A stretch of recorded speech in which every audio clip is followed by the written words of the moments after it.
Let's say we're not using the embedded Tomcat, spring boot లో default గా వచ్చే Tomcat మనం వాడట్లేదు. మనం ఏంటంటే either we're building a jar or a war or EAR and we are deploying it in an external server, like for example let's say externally hosted Tomcat, JBoss, WebLogic, WebSphere, any server. So ఇప్పుడు మన application లోని let's say నేను ఒక 100 jars add చేశాను, 100 external dependencies నేను add చేశాను. Because enterprise level application లోని we have to add n number of jars. So ఒక 100 జార్స్ అనేవి యాడ్ చేశాను. ఈ 100 జార్స్ అనేవి అసలు సర్వర్ కి రన్ టైంలో ఎలా అవైలబిలిటీలోకి వస్తాయి?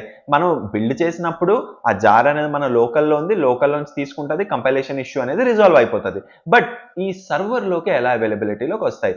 Are we going to bundle all these external jars into the final jar we are building or the EAR or WAR we are building? ఎందుకంటే మనం అలా యాడ్ చేసుకుంటూ వెళ్ళిపోతే మనం డిప్లాయ్ చేసే ఆ జార్ కానీ వార్ కానీ ఈఏఆర్ కానీ సైజ్ అలా పెరుగుతూ వెళ్ళిపోద్ది. లెట్స్ సే మన జార్ ఒక 100 MB వచ్చింది అనుకుందాం, we have added some 10 dependencies, 100 MB వచ్చింది అనుకుందాం. మనం ఎప్పుడైతే ఈ 10 డిపెండెన్సీస్ ని ఒక 100 డిపెండెన్సీస్ చేస్తామో మన జార్ 100 MB నుంచి ఒక 200 MBకి వెళ్ళిపోద్ది. సో అలా మనం జార్ సైజ్ పెంచుకుంటూ వెళ్ళిపోలేం.